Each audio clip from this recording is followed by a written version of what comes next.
And Sheryl. And we're going to have some straight talk. Straight talk about divorce. So, recently, Sheryl, unfortunately, I had a person call me and say, oh my gosh, we've refinanced the house twice and I am not getting my child support as per my divorce decree. I'm not getting my alimony.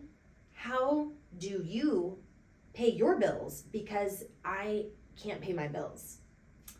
Wow, I mean, that's just a sad situation, and probably, unfortunately, a situation that many people could potentially find themselves involved in. In that kind of a situation, it may even come down to selling your home. And I know that's a really hard thing to do.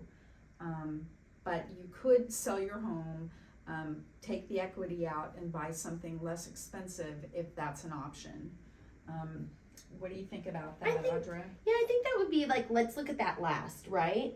The hard things that you're going to have to do before you make that choice are really, am I working the appropriate job, right? Actually, let's back this up, Sheryl. Yeah. Okay, so I'm not woman power, over the top with it. I'm human being power, okay? And male or female indiscriminate. Be empowered. And the way to be empowered is to be fully self-supporting.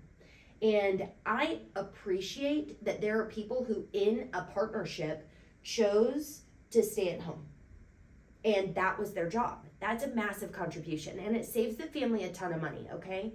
But being fully reliant on your child support and alimony is a recipe for disaster. And that's exactly what's happening for this person.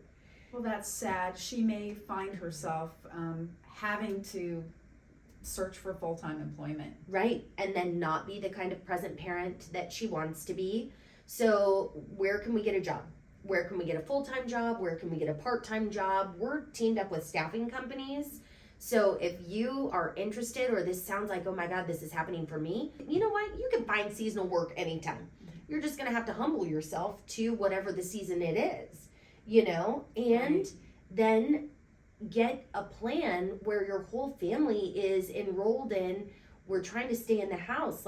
We have to pivot some things. Well, and another aspect that you could look at your household finances. Are there things that you can cut back on? Absolutely. Do all of the kids need cell phone plans? No. No. Do you need Netflix and all of the other TV apps that you have? I'm sure there are places that you could cut back on. I teach budgeting classes, and I've done so for years. I'm very passionate about it. And I used to take a half-day budgeting seminar, and I would have my daughter babysit. I'd bring lunch because I'm taking no excuses. Well, I have my kids, bring them. Well, I don't have whatever. Nope, lunch is provided. Let's go. There's no excuse to not know your numbers.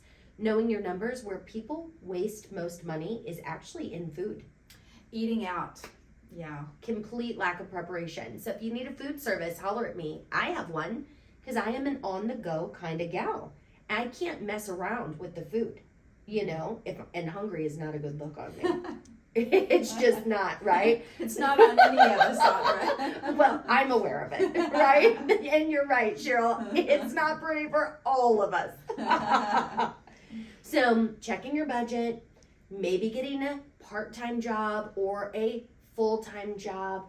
Those are some things to get your bills paid. And then last resort, if it's not workable, sell your house. So we're hoping that it doesn't come to that. We would love for everyone to be able to stay in their home where they're comfortable and their kids are used to having the comforts of home. So look at all of your options first before. Oh, one more option we didn't talk about. It's a viable option, and it's very humbling. Bankruptcy. Okay, yeah. And there are multiple kinds of bankruptcy. We are not attorneys, so we're not going to talk about, but we do have references and resources that we can point you to. So if you are really struggling and you're just having to stay in the house, if you have a lot of kids, not having a place to live with your whole lot of kids, you kind of need to stay in your house. There are avenues through bankruptcy that might allow that to still happen. Sure, it's worth exploring, and there's no shame in any of these, guys. You're providing for your family, and that's something to be really proud of. Definitely. You do what you have to do to provide for your family. You do. You definitely do. Well, reach out, comment on our video, let us know how we can be of assistance. We're happy to connect you with anybody that we know. It's our joy and our pleasure here in Kansas City. We would be delighted to make sure that you have a step up. Yeah. So thank you for joining us here. Again, I'm Audra. And I'm Sheryl. This has been Straight Talk. Straight talk about divorce. Until next time, guys. Bye.